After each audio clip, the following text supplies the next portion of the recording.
Bonsoir à tous, il est 19h30, c'est l'heure de votre rendez-vous avec l'actualité sur la MBC. Voyons le sommaire pour démarrer. La position des États-Unis sur les chagos, développement possible après la rencontre en fin de semaine entre les secrétaires d'État britanniques et américains. Incertitude, mais toujours d'actualité, c'est l'avis du journaliste correspondant George Grills du journal The Times. Affaire de prêts toxiques par l'ex-MPCB Rakesh Gooljaury reste en détention. Son frère Prameshwar Gooljaury obtient la liberté conditionnelle. Objectif 2030 pour passer au vert en termes d'énergie et de développement durable. Une transition qui nécessite environ 47 milliards de roupies par an. Le Thaipusam Kavadi sera célébré demain. Les dévots consacrent cette dernière soirée à peaufiner la décoration de leur Kavadi. Maurice 7e au niveau mondial en matière de drogue synthétique, les ONG font cause commune et réclament une politique nationale de prévention. Développer l'intelligence artificielle en France, le président Emmanuel Macron dévoile un plan d'investissement de 109 milliards d'euros.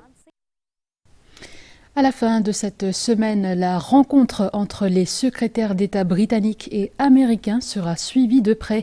Elle devrait donner une indication sur la position que souhaiteraient adopter les États-Unis sur les chagos. Le journal britannique The Times écrivait dans son édition du week-end que la Maison-Blanche n'avait pas encore pris une décision sur l'accord entre Maurice et le Royaume-Uni.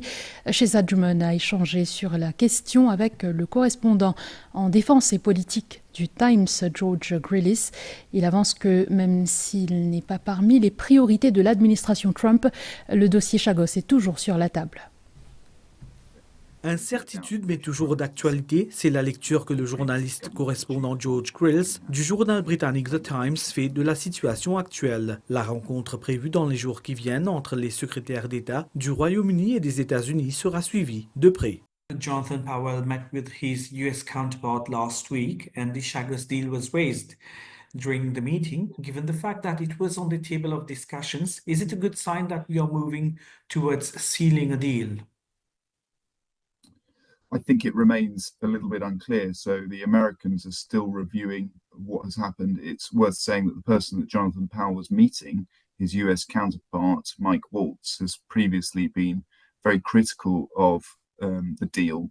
So we're still at this stage where we're not entirely sure where the Trump administration is going to land on this. And it's worth saying as well that in the US, this is just one issue along with lots of other priorities that they have to consider. For example, the war in Ukraine, what's happening in the Middle East. So it's perhaps not at the top of their list of things they're considering, but they're definitely looking at it. On the 24th of January, Donald Trump himself, he said that it's not on top of his list. But when you see that now the UK Foreign Secretary David Lammy is expected to meet Donald Trump's Secretary of State to convince the US to back the Chagos Islands deal. So maybe things are going to move in the right direction. I genuinely think we're in a waiting phase at the moment. The Trump administration obviously has a lot on its plate. They are looking at it clearly, but I wouldn't say that it's top of the list necessarily, given all the other kind of events happening around the world. But it's, they haven't rejected it straight away, which is a good sign, given that, for example, Marco Rubio, who is now the Secretary of State, but has previously been critical of the deal. So has Mike Waltz, who's the new national security advisor. And, wherever they land, the UK will follow. So if they do outright reject this deal, then it's very unlikely that the Brits will follow through. What do you think may be the concerns of the US side? I mean, the concerns are around the operations of the military base on Diego Garcia. They want to maintain that vital strategic asset in the middle of the Indian Ocean, and they want any deal to make sure that that's still effective. And as Marco Rubio and Mike Waltz have both pointed out in the past, they're concerned about the economic ties between Mauritius and China. And they see this as an important bastion of kind of Western resistance against Chinese influence in the Indian Ocean. And that's why they want to maintain US access to the base, US operations to the base, and any deal they see that compromises that even slightly, it's not going to happen. But Starmer has already underlined that the need for a deal to secure the military base on Diego Garcia that ensures strong protections, which already dispels concerns of spying from other countries, including China. That's his view, certainly, yeah.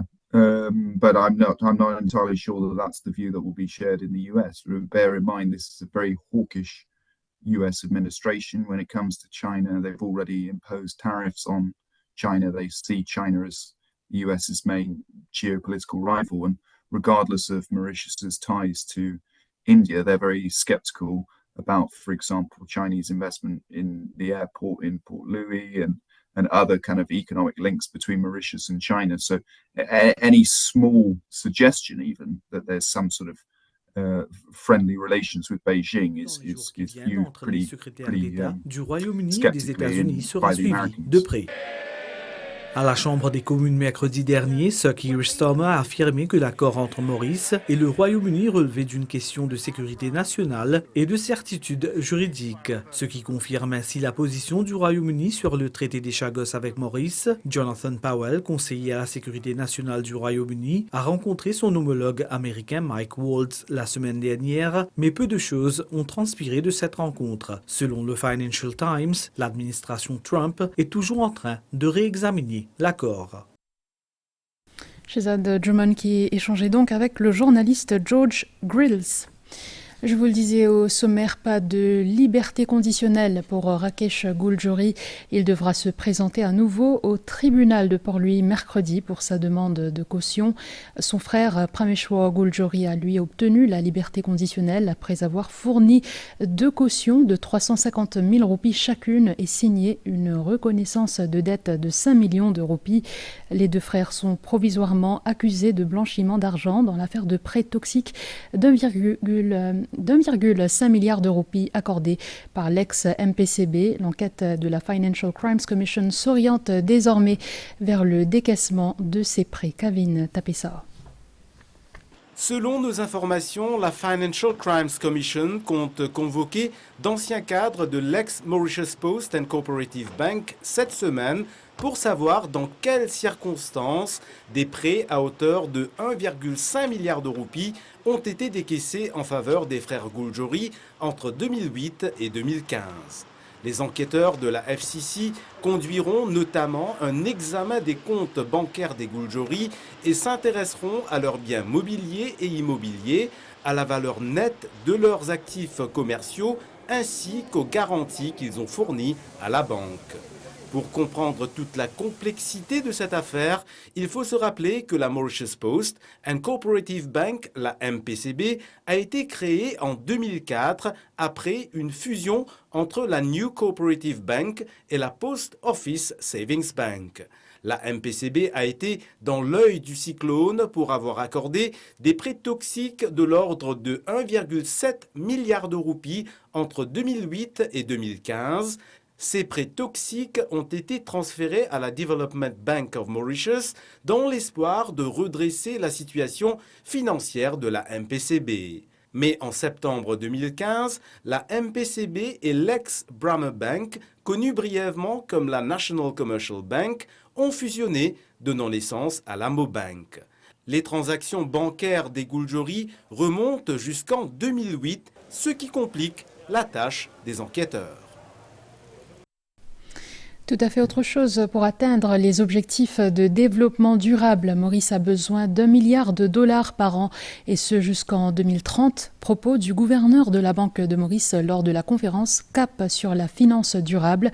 L'occasion aussi pour les représentants de l'UE et de l'AFD de réaffirmer leur soutien technique et financier à Maurice. Compte rendu d'Inesh Siari. Passer au vert en termes d'énergie et de développement durable, une priorité majeure pour le pays qui requiert financement et accompagnement technique. Avec l'année 2030 fixée comme objectif pour compléter cette transition, les acteurs économiques se mobilisent pour réaliser cette transformation. Maurice bénéficie à cet effet de l'appui de plusieurs instances internationales, dont l'Agence française de développement et de l'Union européenne. La communauté des affaires et du monde des finances était invitée à une présentation de ce que proposent ces institutions pour les années à venir. On est prêt, on est disponible, on a déjà entamé les discussions avec le gouvernement pour offrir notre partenariat pour adresser les questions liées au changement climatique, à l'environnement, à la finance durable qui est tellement importante pour adresser ces questions. C'est un travail qu'on fait déjà et qu'on tend notre main aux institutions, au gouvernement pour travailler ensemble. Une assistance jugée essentielle car seuls les secteurs publics et privés ne parviendront à réaliser ces objectifs de développement durable. À Maurice, le gouvernement estime que la mise en œuvre d'une contribution déterminée au niveau national d'ici 2030 nécessitera des investissements de l'ordre de 6,5 milliards de dollars, dont 2,3 milliards seront financés par le gouvernement et le secteur privé, tandis que 4,2 milliards devront être mobilisés auprès des agences de financement et d'autres sources extérieures. Cela se traduit par des besoins de financement annuels substantiels d'environ 1 milliard de dollars jusqu'à 2030. Les 5 prochaines années s'annoncent décisives et une coopération constante et continue entre décideurs politiques et acteurs économiques et sociaux est jugée essentielle pour faire du développement durable une réalité. Au chapitre de la diplomatie, l'ambassadeur du Japon a rencontré le chef du gouvernement cet après-midi au bâtiment du Trésor à Port-Louis. Kan Masahiro a félicité le docteur Navin Ramgoolam pour son accession au poste de Premier ministre. Les discussions ont porté sur nos relations bilatérales. Il a entre autres été question de la promotion des activités économiques et sociales libres et dynamiques dans la région Indo-Pacifique, la tenue de l'Expo 2025 et de la conférence internationale de Tokyo sur le développement de l'Afrique ont également été abordées. Place à la déclaration de l'ambassadeur Kan Masahiro au micro de Sylvana Parimamen.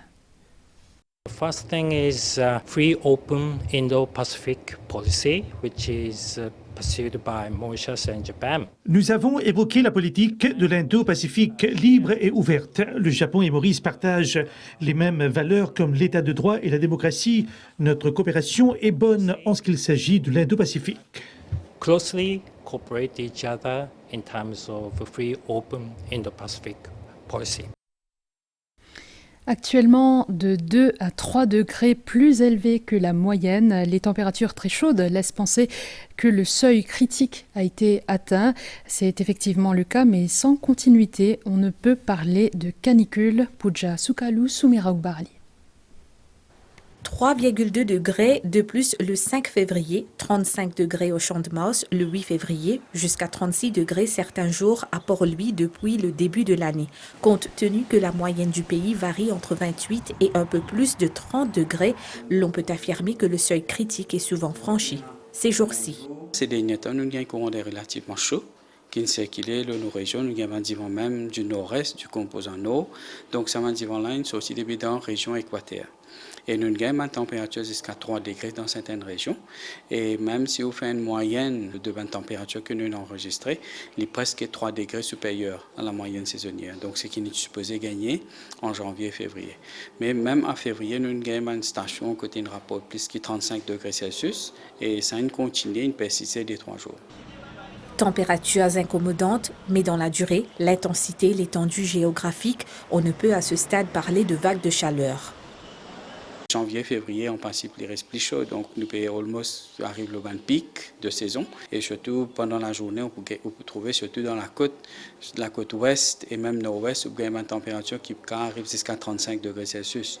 Mais ça ne veut pas dire que c'est la température. Peut-être, ça c'est qui vous peut sentir là, si vous mettez sa humidité, facteur humidité là, car il peut venir dans les environs de 40 degrés Celsius ou plus. Entre ces élévations régulières des températures, l'on ne peut qu'espérer qu'un peu de répit entre mercredi et jeudi soufflera un courant d'air, mais il ne sèmera point le froid. Nous sommes à quelques heures du Thaipusam Kavadi. Dans les foyers où le Kavadi sera porté, les préparatifs se concentrent sur la décoration de la structure. Certains ont préféré laisser cette tâche à des artisans entrepreneurs. Azaganrangen, Valérie Kali. Chez les Mutusami à Kurpip, la veille du Thaipusam Kavadi est loin d'être de tout repos. Sivine Mutusami va tirer le jadon, une sorte de calèche dans laquelle est installé le dieu Mujuga. Elle clôture la procession vers le Covid. Sa décoration va durer jusqu'à fort tard. Depuis que coco là, on peut faire une nouvelle forme. Là, on a beaucoup de travail encore, on a une nuit pour nous aller là. Donc, comment je suis bonheur, il y a une grande fête pour nous. Dès qu'il y a coco, nous allons couper, on matin, on va pied coco. Fleur, nous allons acheter, bonheur le matin. Si certains confectionnent eux-mêmes leur cavadi, d'autres font appel à des artisans. Ces gestes, Azagan Chinapiel les a appris de son père. À l'époque, la matière première pour fabriquer un cavadi était le bambou, le rotin, les cœurs de coco. Depuis, les choses ont évolué. Un cavadi, il faut nous 4 ans, 5 ans pour faire. Nous faisons sur base du bois. Nous commençons à monter au rotin là-haut. Nous mettons sur la toile. Après, nous terminons par ce vel. Là, nous faisons le polysirène, un cavadi traditionnel. Quand il les est, je suis du monde pour prendre un lit tout seul. Il y a tout dimanche, on a un petit, pour un enfant, il commence à 6 à 10 ans. Après, il monte une moyenne, après, il est pour adulte. Ça travaille commence depuis bien longtemps. On apprend avec papa, à coupe bambou, fil de bambou. Nous sortons le bambou, nous venons le ferraille, nous sortons le ferraille, nous venons du bois. À chaque moment, vous trouvez à l'icobone. Il peut évoluer bien aller. Cette année, le jeune artisan a voulu mettre sa connaissance au profit de la communauté. Et les commandes ont afflué. Même s'il s'agit d'un travail rémunéré, les rituels n'ont pas été négligés. Ils sont une étape importante qui mènera à la procession le jour de la fête. Nous arrosons le safran partout. Là, nous mettons son brani, nous allumons son brani. Là, nous restons carême. Là, nous commençons nos cavadi. Il y a une qui se sacrée. Nous besoin faire comme ça, avec un contentement, avec un l'amour qui nous fait ce cavadi là. En portant le cavadi, le dévot fait mémoire du tout premier cavadi, la traversée d'Idumban vers le sud, avec sur ses épaules 2 collines, Shivagiri et Shaktigiri. Flotte vieillissante ou encore manque d'effectifs, les pompiers font face à plusieurs défis actuellement. Pour résoudre la situation, les autorités promettent des améliorations. Elles évoquent des moyens accrus et un recrutement renforcé. C'est un reportage signé Pranav Biari. Ils sont les premiers à intervenir en cas d'incendie ou de catastrophe. Mais les pompiers mauriciens font face à des défis de taille. Flotte vieillissante et équipements insuffisants. Autant d'obstacles qui compliquent leur mission. Nous avons un véhicule qui est en panne, nous commençons à faire un progrès et quand nous trouvons que nous avons un véhicule qui commence à réparer. Nous avons à peu près 5000 cas d'incendie et pas seulement d'incendie, nous avons accident et nous avons flooding. Et tout ça là, c'est demande l'équipement. Et si nous l'équipement pas en bon état, c'est nous l'opération qui peut gâcher. Parmi les 93 véhicules de la Mauritius Fire and Rescue Service, 33 sont actuellement en panne. Les moyens nécessaires seront donc déployés dans les plus brefs délais pour résoudre ces problèmes. Comme le mine de garage, on trouve une machine qui datée 98, qui peut prendre place à l'arrière. Et moi, je pensais bien scraper tout ça, une vieille machine qui est démontée, on ne fait pas encore recevoir.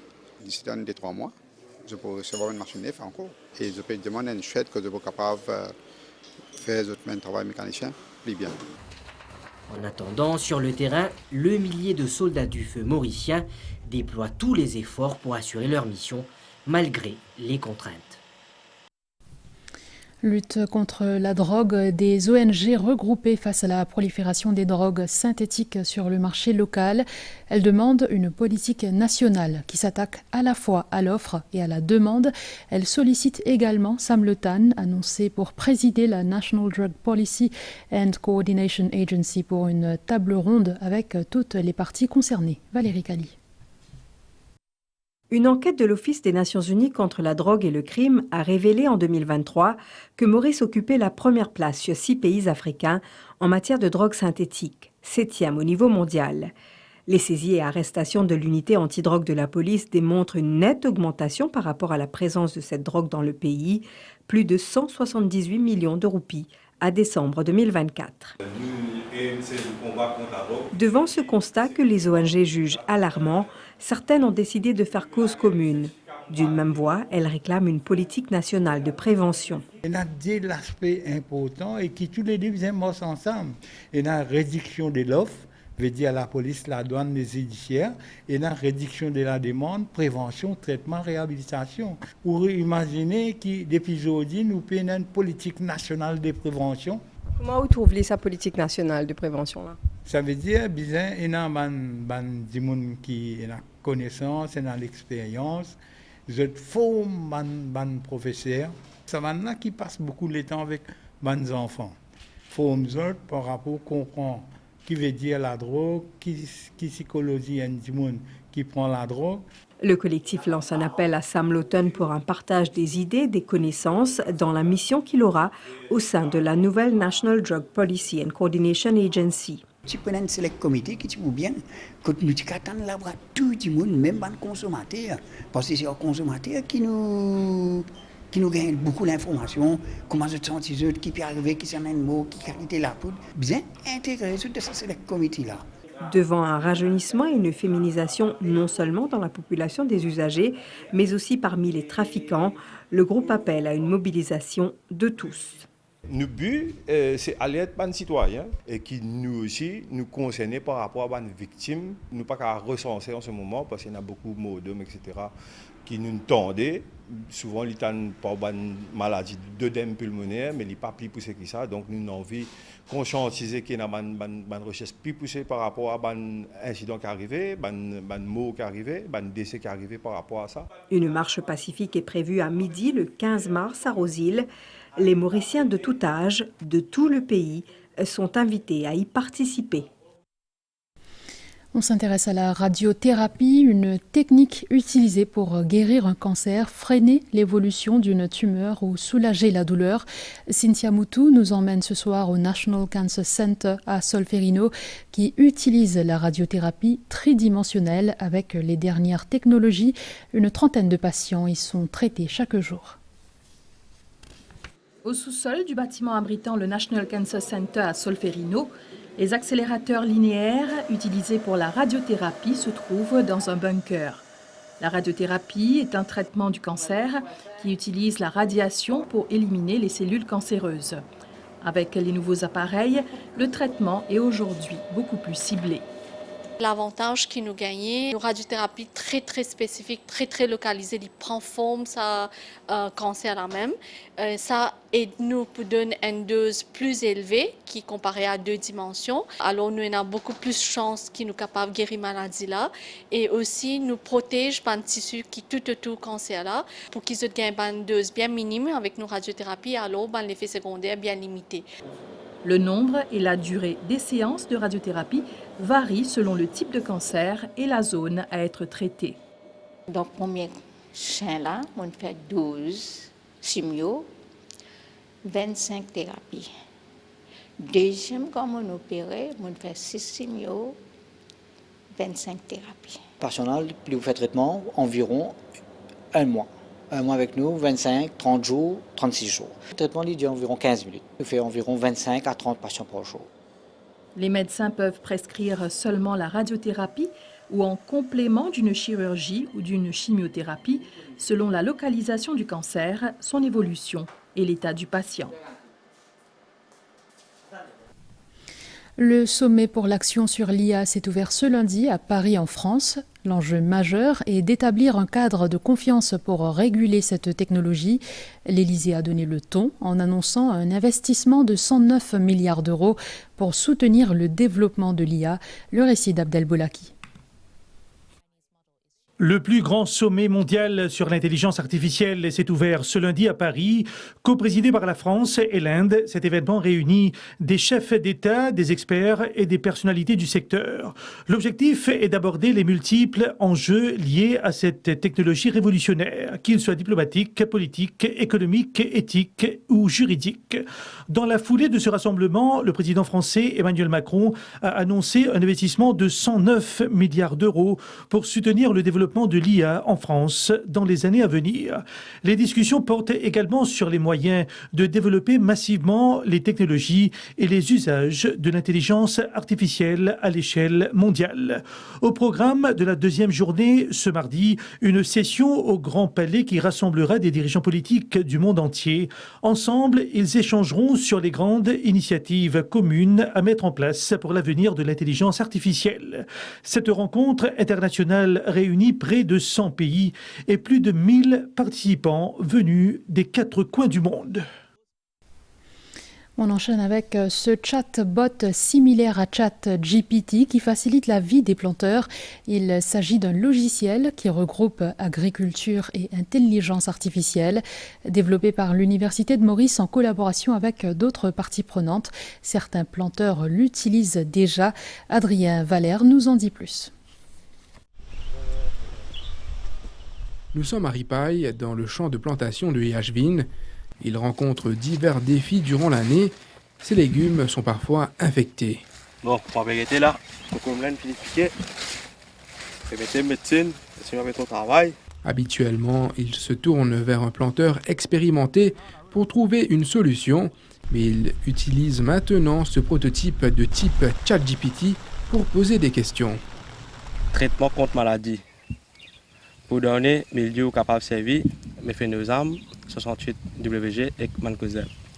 Fait ce traitement ça 10 jours. Sa plantation là, nous fait grâce avec cette application là, les filles qui sont malades, qui sont remèdes, les filles de tout. Même n'importe quel côté saison légumes, c'est ce qu'il nous pour planter, tous les légumes c'est qu'il y a la solution pour tout.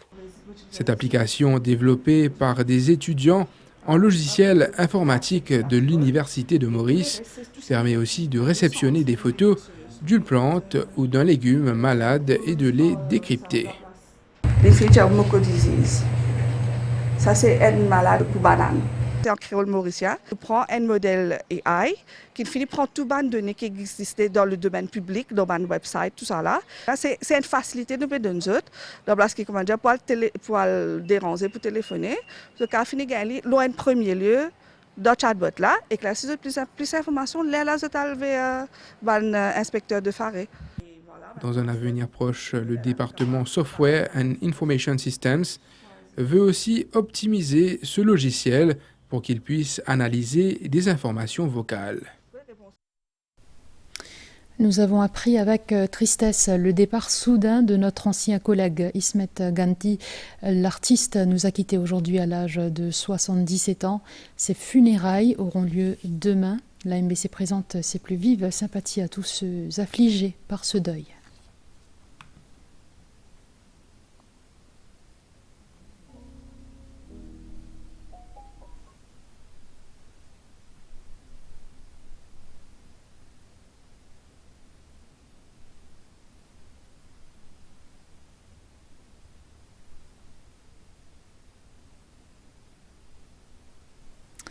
En hommage à Ismet Ganti, on vous propose cette rediffusion, le reportage de Candy Mangra sur la dernière exposition de celui qui était considéré comme le maître du contemporain.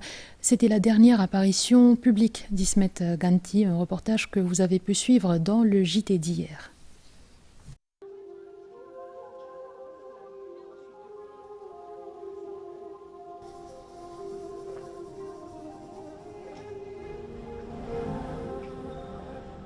Tout à fait propose de nouvelles affaires, une nouvelle idée, une nouvelle philosophie. Sur un travail, on a quelque chose de derrière qui est très fort.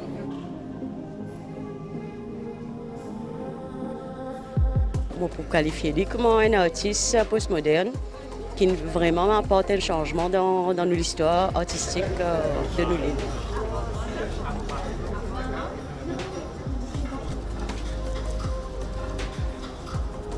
Et reflète l'idée d'un monde sans frontières, où les humains cohabitent avec la nature dans une harmonie parfaite.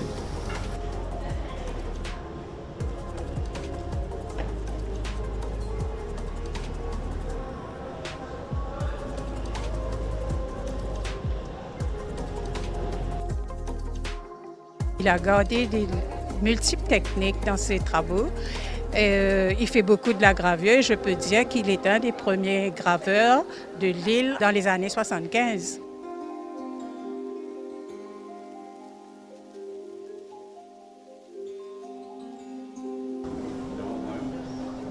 Parce que pour moi, l'essentiel, c'est apporter quelque chose de nouveau.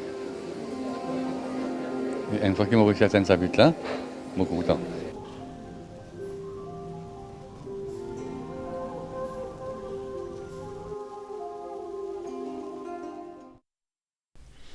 Voilà, c'est ainsi que se referme ce journal. Merci de l'avoir suivi. Dans quelques instants, la météo et le journal des sports. Bonne soirée sur les chaînes de la MBC.